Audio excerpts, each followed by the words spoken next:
Goodbye. Goodbye. Both guys are 13-year-old. Yeah. Cầm đơn máy này cho chị.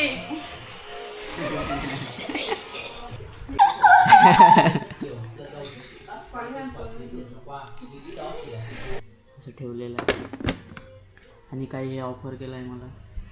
तर बघूया आज रात्री जर इथं थांबवलं तर थांबू नाही तर निघतच नाही. तर मुलगा बसला आहे त्यांचा माझ्यापाशी. do làm tư thịt lợn xay ra.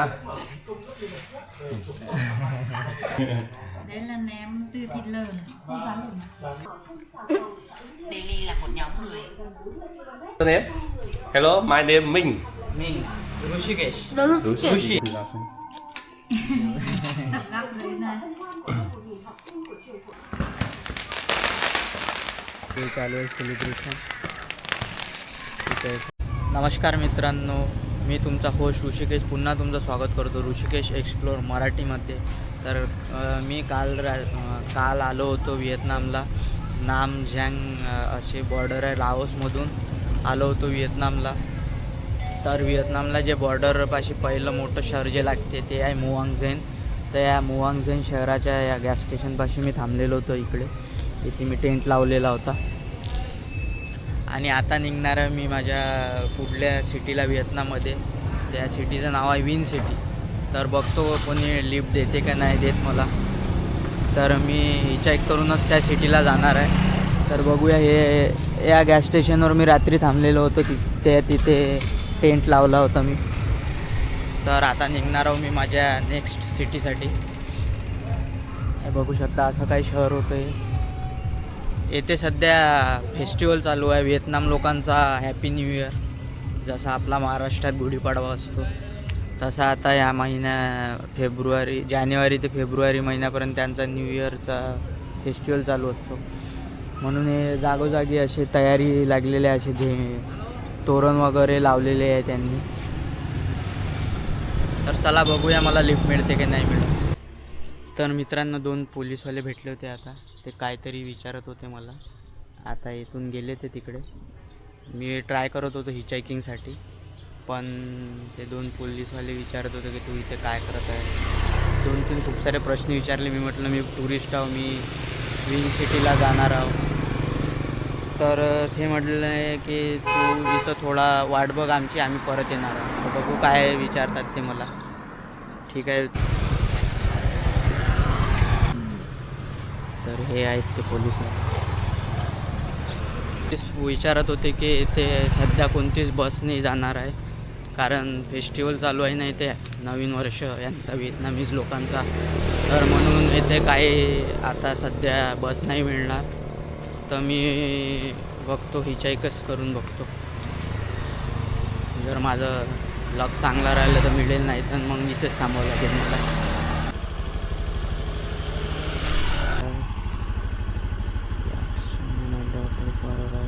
Okay, okay, I guess. Okay, I go. Okay, thank you. Hi. Hi. Hi. Hi. Yes, yes. And you? Hung.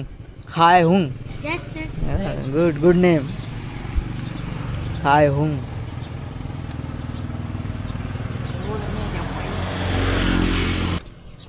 Where are you from? I'm from India. India. India. India. Yeah, India. Do you know India? Yes, yes. Yes. Okay.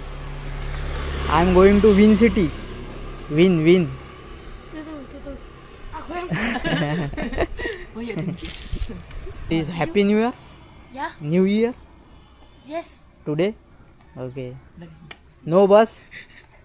Siu.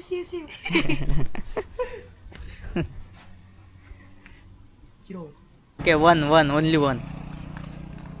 One. Sorry. No, one. Chill. Two. Okay. Thank you. Yes. Thank you. Đây em bật Google. Yes. What's your name? Your name? Phua. Nice name, good name.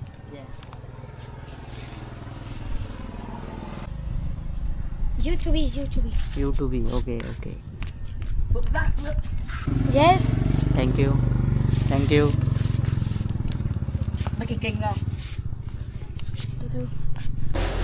Do you know India? Yes. Ando. Ando. Okay. Yes. Okay. This is your bike. That's your bike. Serious. Side. Say that again. Thank you. Có đăng video này lên YouTube không?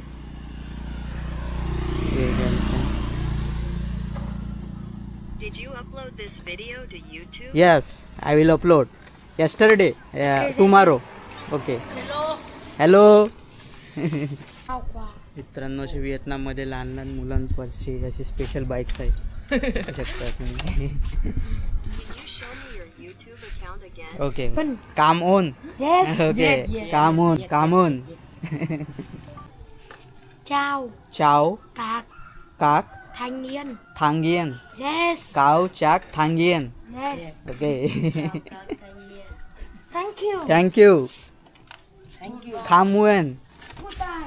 Good bye good bye. Thôi mình về nhà rồi bạn nhé.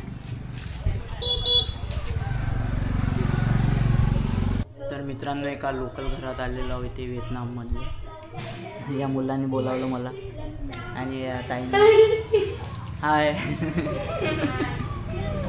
Hello. Hello. Hello. हे यांचं घर आहे अशा I'm in प्रकारे. Vietnam. You are in Vietnam.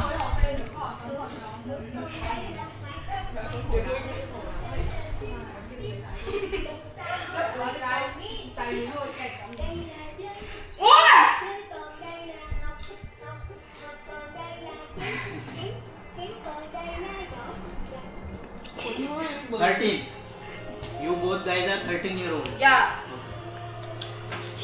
Cầm đơn máy này cho chị.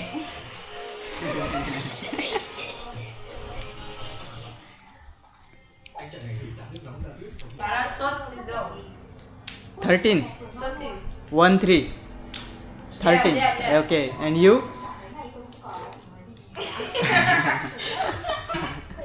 How old are you?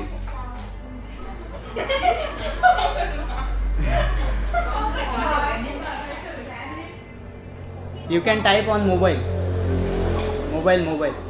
Cell phone. Type your age on mobile phone. Cái máy này là- Phone. Mobile. Lấy máy này ra đây. Say it again. Rushi. My name is Rushi. My name Lucy. Rushi, yeah.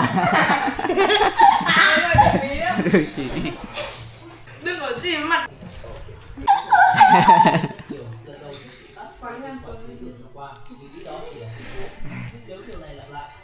तर मित्रांनो व्हिएतनाममध्ये मी आता एका लोकल घरामध्ये थांबलेलो आहो. त्यांनी मला बोलावलं, आमंत्रित केलं. म्हणजे आता आणि हा त्या मुलगा यांनीच मला बोलावलं होतं. Hello. Hello. My name is Quan. कुवान Yeah. ते कुवान नाव आहे याचं. आणि असं काही लोकल घर. आणि येथे चालू आहे आता फेस्टिवल, म्हणजे यांचा एक नवीन वर्ष चालू असतो. दरवर्षी जानेवारी ते फेब्रुवारी महिन्यामध्ये यांचा नवीन वर्ष येतो. तर काय अशा प्रकारे सजावट केली आहे. आणि जसं क्रिसमसमध्ये एक झाड राहते क्रिसमस ट्री, तसंच इथे पण एक ट्री आहे अशा प्रकारे. आणि हे जवळपास 80% लोक येथील कुठल्याच धर्माला मानत नाही व्हिएतनामचे लोक. ते फक्त येथील जे स्थानिक धर्म जे असतील, म्हणजे अलग अलग ट्राईब्स आहे त्यांचे जे जुने धर्म तेच मानतात. पण जवळपास 80% नो रिलिजियस लोक आहेत इथे. बघू शकता तुम्ही अशा प्रकारे ट्री आहे क्रिसमसचं. आणि येथे असे कॅन्डीज वगैरे खातात हे लोकल असे लोक, असं ठेवलेलं आहे. आणि काही हे ऑफर केलं आहे मला. तर बघूया आज रात्री जर इथं थांबवलं तर थांबू, नाही तर मी जाणार एखादं मंदिर वगैरे बघणार आहे इथे. आता थोड्या वेळ थांबणार आहे इथे, बघू काय आहे ते. What's your name? My name Minh. मिन. Minh. सिंचाओ. Xin chào. सिंचाओ. Okay, thank you. Tối nay mình mới đón năm mới. Ở lại nói họ ở lại đó nó mới I đi cho just welcomed the new year tonight. Okay. Năm mới ở đây ăn 9 ngày. Bắt đầu từ tối nay. The new year here we eat for có 9 days. không có ăn luôn. Rồi cho lên. Bắt đầu từ tối nay.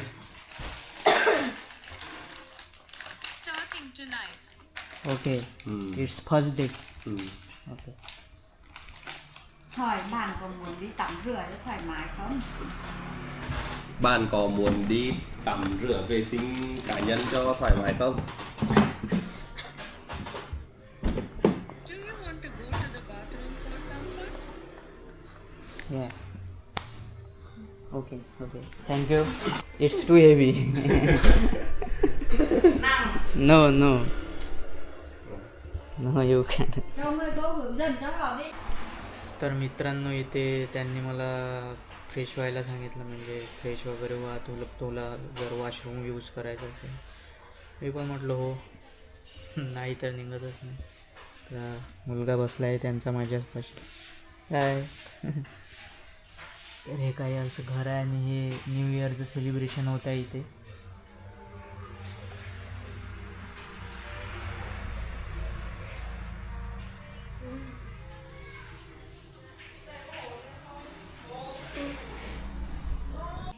तर मित्रांनो इथे असं काही डिनर आहे, तर बघूया असं काय. Happy New Year. Happy new year. तर व्हिएतनाम लोकांचा न्यू इयर आहे आज इथे. Cái bánh trưng. What is Bên đây bên nội. Mình trưng đi buồn thấy xấu nha. It's chicken. Bánh trưng.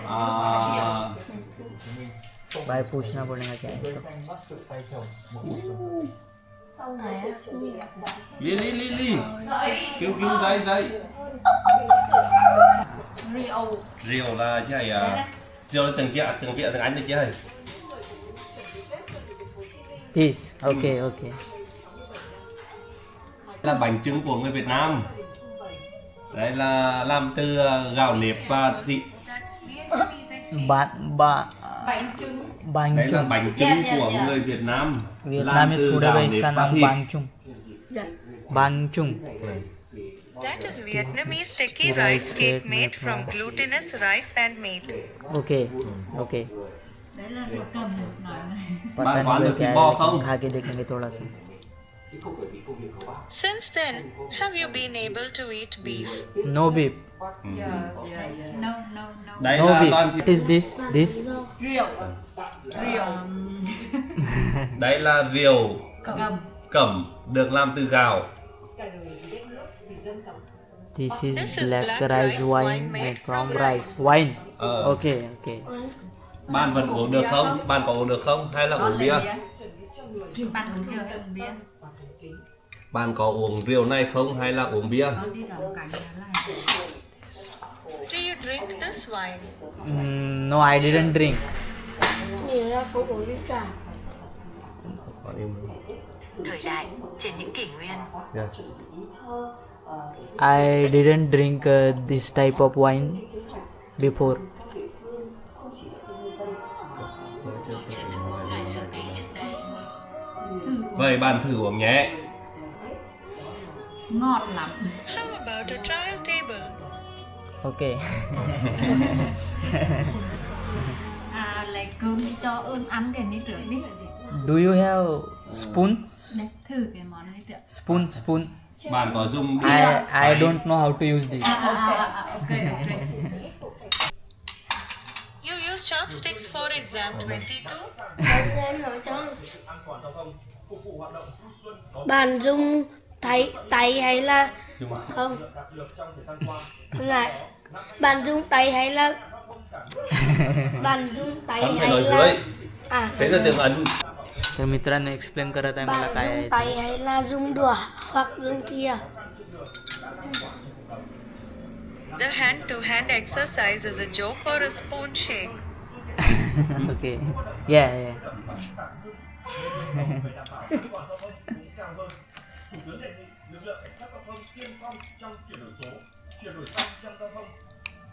Đổ vào đấy đi. Mẹ này con phải ném. Đổ mình đi. Drink Dạ. or eat first? Chia. Bất đông muốn. Chúc mừng mà.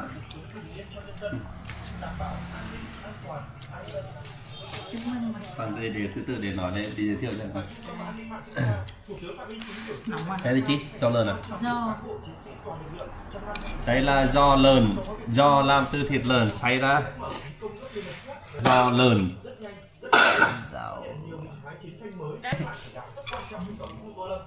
Đấy là do lợn. Đấy là nước trứng. Nước trứng. dạ dạ. Đấy là thịt viên lợn. Finland. Xuống bột. That's because of the big deal. This is egg water. This is pork meat. Okay, okay, okay. Là gia đình Việt bạn không ăn được thịt bò cho nên là chỉ nấu thịt lợn thôi. Nói đi. Kể đi trời ăn đi. Đây là củ canh thịt lợn. Đây là hành muối này. Hành. Đây là củ hành muối. Onion. Onion. These Yeah. are salted onions. Onions. Okay. Đây là canh xương Mình được lợn. biết là người Ấn Độ không ăn thịt This is bò corn. nhưng không nấu thịt bò. Corn. I. I've heard that. Biết bạn không ăn được thịt bò nên nhà mình không nấu. Knowing that we can't eat beef, we won't cook it. Okay. Okay. Đây là ném Thank từ you. thịt lợn này. Nói hết đi không hò là học. Đây là ném từ thịt lợn. Cái này là ném chúa làm từ thịt lợn. This is sour This pork is a roll. sour pork roll. Okay. Bạn yên tâm ở đây tất. Bạn nghe You yên can tâm rest ra rằng assured here that all the noise about pigs is so you don't have to worry. Okay. Okay. Thank Con you. nói với họ này, con đấy là rau sống từ trong này. Ăn chậm. Trời ăn. Rồi, này. Đó. Nói cho họ biết. nói là bạn ăn So đi. bye. À, bây giờ Sức khỏe. Happy New Year. Happy New Year. Happy New Year. Dạ, mẹ có một Good. Yeah. mẹ. Nhá, không. Okay.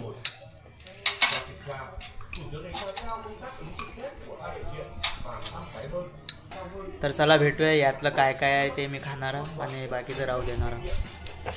हाय. तर चला पहिली बार Daily là một nhóm người.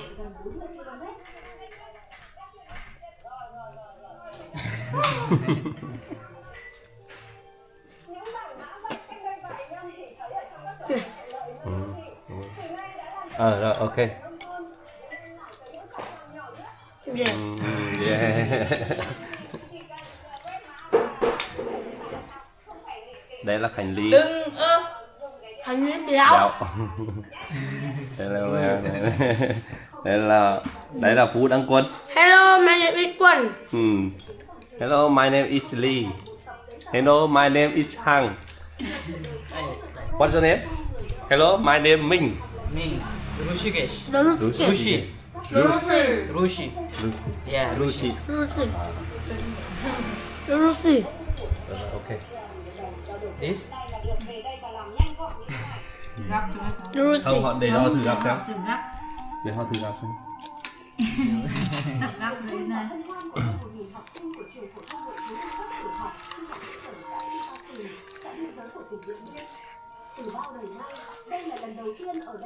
Quân ơi.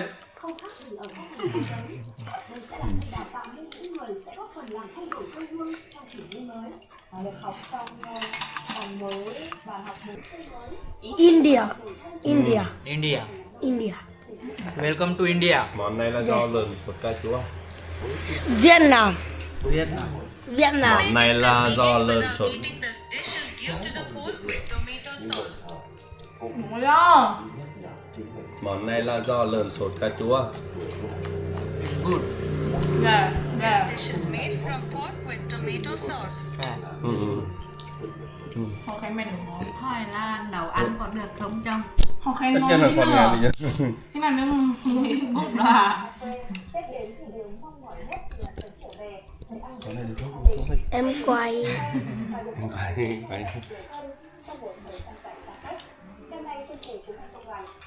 my house. dạ mà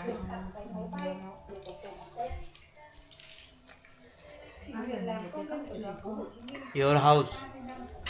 Không. This is your house. Nó nói là quay. Yeah.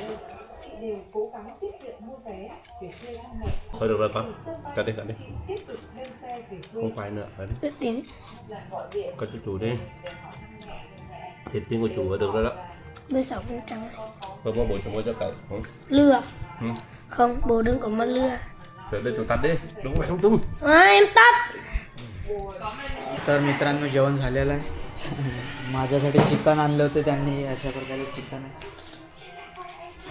कारण मी काही खाऊ नाही शकलो ते. आता ग्रीन टी पिणार आहोत याच्यावर, कारण ते पचायला जड जाते तर, आणि निघणार आहोत इथून. हे आहे green tea.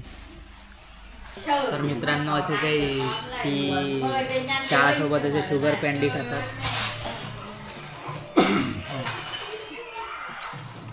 Hai giờ con của mình rất sugar thích candy आहे अशी, bàn आणि về टी chơi दिली आहे ở nhà. ग्रीन टी सोबत.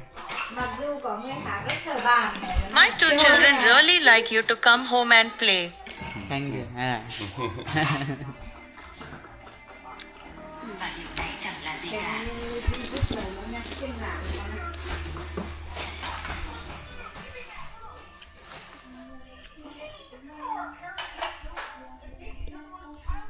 तर मित्रांनो माहितीने काय झालं तर अचानक ते म्हटले की तू इथं थांबू शकतो आज रात्री. तर आज रात्री इथेच थांबणार आहे, याच्या रूममध्ये. हॅलो. तर बघूया आज काय होते तर मित्रांनो पुढील 2 दिवस एकदम हिचायकिंग बस वगैरे सगळं बंद आहे, म्हणून चांगलं ठिकाण मिळालं आहे मला आज. ती मुलगी आली होती, तिने माझ्यासोबत गोष्टी वगैरे केल्या, विचारलं मला कुठे जाणार आहेस, काय जाणार आहे, आणि डायरेक्ट म्हटले की तू घरी येऊ शकतोस.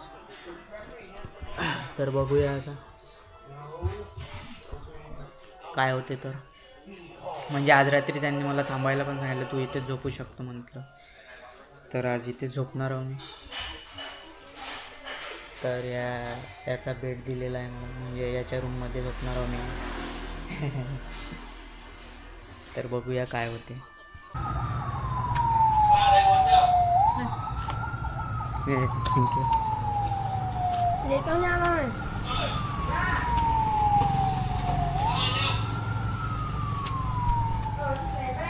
पोलीस. हां. Thấp này.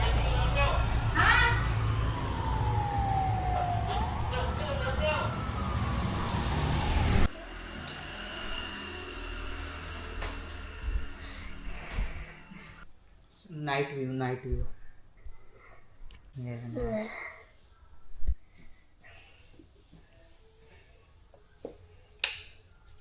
Like now we can.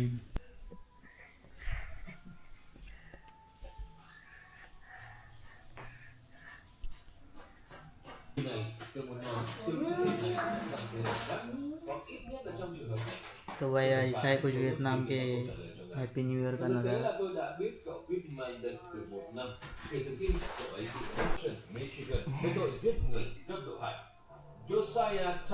India. Welcome to Vietnam. Vietnam. तर मित्रांनो याला विचारलं मी की तुला कोणता खेळ आवडतो, तर हा सांगत आहे मला फुटबॉल. आणि मग मी त्याला विचारलं की तुला क्रिकेटबद्दल काही माहिती आहे का, तर तो म्हटलं नाही, आपल्या फक्त भारतातच क्रिकेटबद्दल क्रेज आहे. हे बघा याच्या पाठीमागे रोनाल्डो दिला त्याने शो.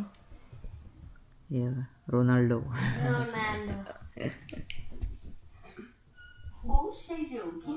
रोनाल्डोचा फॅन आहे भाऊ.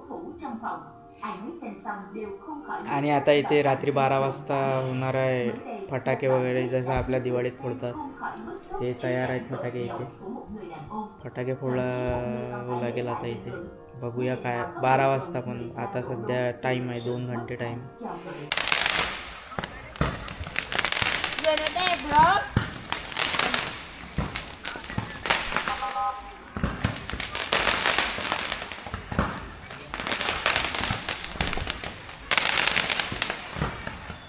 Bằng pháo này. Nhìn nó mỏng pháo này, ông bằng pháo này.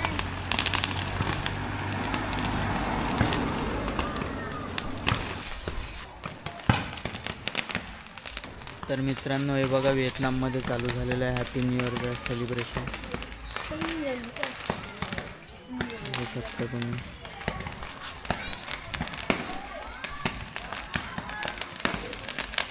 Ê, có bằng pháo này. Ê. Ê. Ê. Rác quần hóa đây. Rác quần hóa đây. Ôi trời ơi, hóa đây đi chẳng được đến một đi.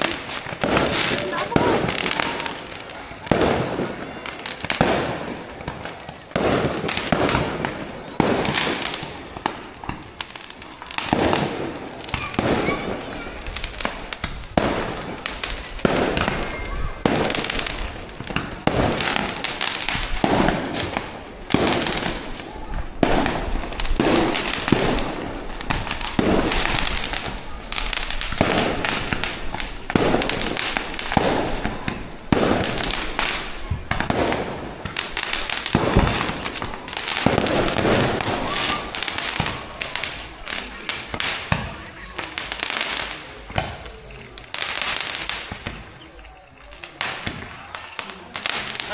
Hello.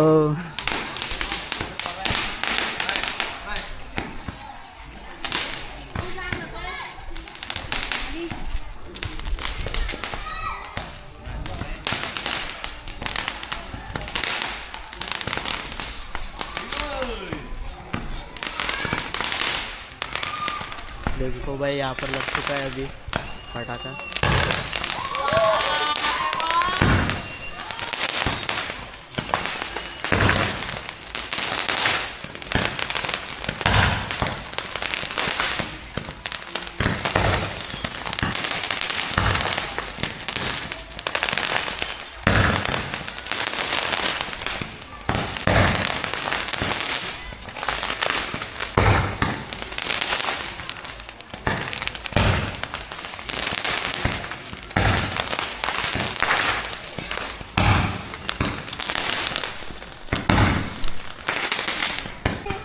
भाई अब चालू हो गए यहाँ पर Vietnam. Rồi. Rồi. Đẹp mà. Mình cho đột chưa?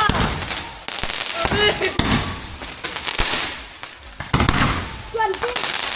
Cho giấy điện. Đây. Ui.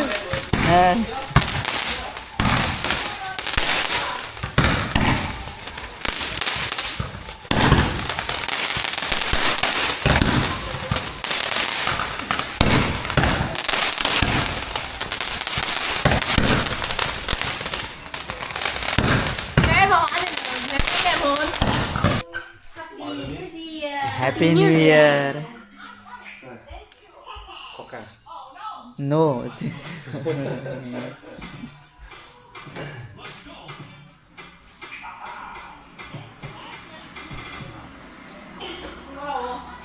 Lý ơi, cho bay lương. Bay một मित्रांनो चिकन आहे चिकन.